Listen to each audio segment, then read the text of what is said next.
Okay, so today's video is the second part of section 14.1. So we're going to finish up the last few examples that were in that handout of notes you hopefully printed off.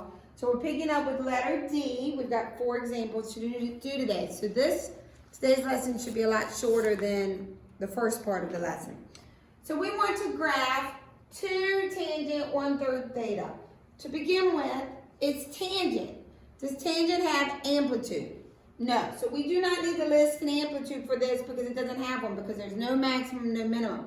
But the 2 is going to affect how quickly this increases and decreases. We'll talk about that when we make the graph, which means period is the main thing we need to discuss for tangent. And what is the period of the parent tangent graph? Is it 360 like cosine and sine? No. What is it? It is 180 degrees. So if we do this in degrees, the period will be 180 divided by 1/3. I'm going to actually do it in radians. What would it be in radians? It would be pi divided by b. So the new period is 3 pi. That means, I'm going to real quick sketch the tangent parent graph. The tangent parent graph looks like this. We have a vertical asymptote at pi over 2, vertical asymptote at negative pi over 2. It goes through 0. It looks like this. And then it repeats itself. So 3 pi over 2, and pi will be here, and it repeats itself. Okay? So what that means is the new period will go from 0 to 3 pi. So that means this thing is getting stretched out big time. Because I'm going to go from 0 to 3 pi before I start to repeat myself. Well, if I use the concept of going from 0 to 3 pi, at 0, we're still going to start at 0. It's still going to increase. By the time it gets to pi, or 3 pi in this case, it's going to start to repeat itself. Okay, so we know it's doing this. Which means I need the halfway point. Well, what's halfway between 0 and 3 pi? 1.5, so 3 pi over 2. Well, what's happening halfway between 0 and pi? Is a vertical asymptote. So 3 pi over 2 will be a vertical asymptote. So that means this curve is, do my best to draw it, this curve is increasing, and then it starts down here and makes, because we know at 3 pi there'll be, oops, it's come right, it's not doing that right. I went too soon. From here to here, it'll connect to the 3 pi where it'll pick back up. So if I wanted other asymptotes, if there's an asymptote at 3 pi over 2, instead of negative pi over 2, where's this other asymptote going to be? Remember, the distance from here to here should be 3 pi. Well, if this is 1.5, this will also be 1.5, so negative 3 pi over 2. Good. And if we wanted to, let me erase all this. Okay? We need to go a distance of 3 pi from here to the next asymptote. Where would that asymptote be? Well, we went 1.5 to here, so we go another 1.5. What's 3 plus 1.5? 4.5, right? 4.5. So that would be 9 pi over 2. Good. So we really horizontally stretched this tangent curve. Now, let me say, how does the 2 affect it? Well, there's no amplitude, but if you remember on the tangent parent graph, at pi over 4, it went up to 1. Well, now that if we wanted to put the quarter point halfway between 0 and 1.5, instead of going up to 1, we should have it going up to 2 and down to negative 2. So that's really what you could, if you wanted to represent the 2, show that at the halfway point between 0 and the first asymptote, instead of being at 1, it's going to be up at 2 and down at negative 2. Good. So let's move on to the secant curve.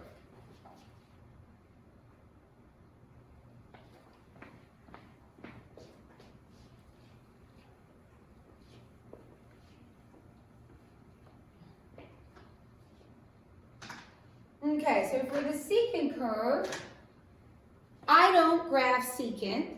I'm going to graph cosine. And then when I'm done, take everything and do its reciprocal. So I'm going to instead graph y equals -2 cosine 1/4 theta. And then after I create that graph, I'm going to make it dashed. I'm going to go through and take all the reciprocals. So first we'll start with the amplitude. What would the amplitude of this cosine curve be? It'll be 2. What's the negative sign going to do to it? It's going to flip it. What's the period of this cosine curve? Well, if we're in radians, it would be 2 pi divided by 1/4. If we're in degrees, it would be 360 divided by 1/4. How do we divide by 1/4? We multiply by 4, so we get 8 pi. So if we create the cosine curve, I'm creating the cosine curve first. I'm going to go all the way from 0 to 8 pi before I repeat myself. So where's the halfway point? 4 pi. Where's the quarter point? 2 pi. Where's this other quarter point? 6 pi. What's my highest and lowest points according to my amplitude? 2 and -2. So this for the cosine curve. Where does the cosine curve usually begin?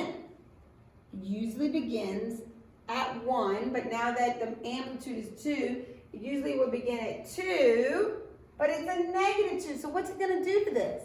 That's right, it's going to flip it. So I would begin here, and then I would go to my quarter point and be at 0, and then I would go to my halfway point and be at my peak, then I would go to my next quarter point and be at 0, and then I would finish my cycle at 8 pi. I'm going to make this dash because this is the cosine version of this curve, but it's not cosine that we're interested in. What are we interested in? Secant. And what is secant's relationship to cosine? It is a reciprocal. So I'm going to take the reciprocal with each of these major values. Well, when cosine is 0, what will the reciprocal of 0 be? Undefined. So that's going to be a vertical asymptote. So anywhere that I have a 0, I'm going to go ahead and draw all my vertical asymptotes. Okay. What will the reciprocal of and then these points will not change. Okay, and so all that ends up happening is each of the U curves are going to flip. The secant curve is very easy to make because all you have to do is make the cosine curve and then flip each of the hills and valleys.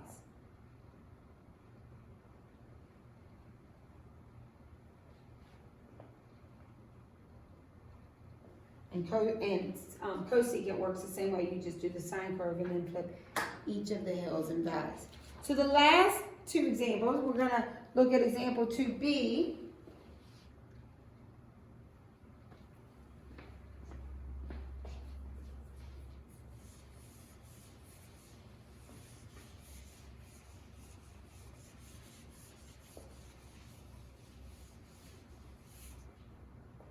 Okay. I've given you a graph, and I want you to make the equation. Well, I look at that, and since I get to choose, do I think I'm going to make a cosine curve or a sine curve? Cosine. Why did you pick cosine? Because it doesn't start at 0. Sine starts at 0. This is not starting at 0, so I'm going to make a cosine curve.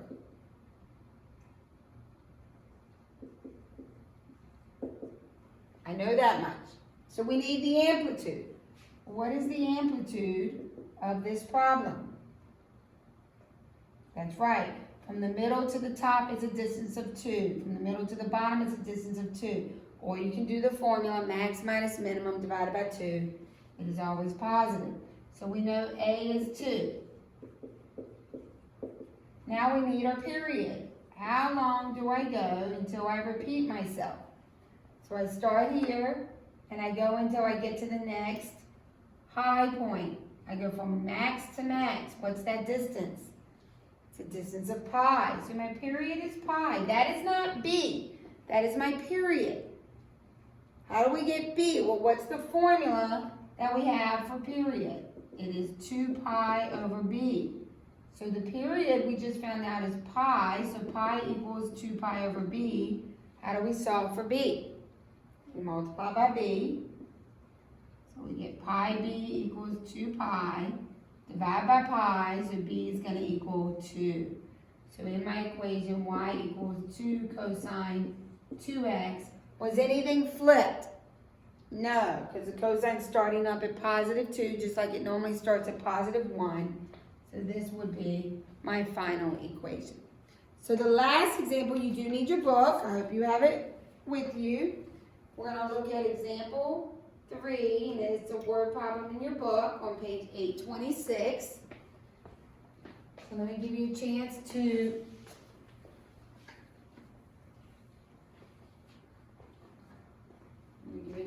open your book. Okay. Oceanography. It says refer to the application at the beginning of the lesson. So if you turn to the beginning of the lesson, it says the rise and fall of tides can have great impact on the communities and ecosystems that depend upon them. One type of tide is a semi-diurnal tide. This means that bodies of water like the Atlantic Ocean have 2 high tides and 2 low tides a day. Because tides are periodic, that means they repeat the same pattern every so often, whatever that period is, in this case, 24 hours. They behave the same way each day.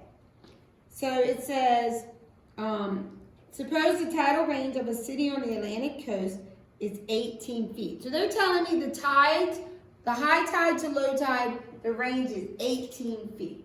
What did they just give me about this?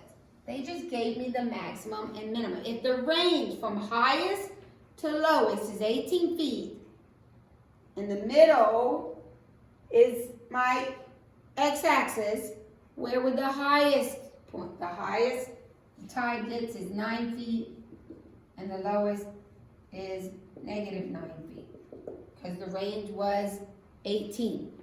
Okay, let's keep reading. A tide is at equilibrium when it is at its normal level, which is halfway between the highest and lowest point. So equilibrium is my x-axis. Write a function to represent the height h of the tide. Assume that the tide is at equilibrium at t equals 0 and that the high tide is beginning. Then graph the function. So they told me assume equilibrium is at time equals 0. So we are at 0 at time equals 0. So this is going to represent a time. And at time 0, we're at equilibrium 0, and we're starting to go to high tide, it said. So we're headed in this direction. What curve does it look like I'm beginning?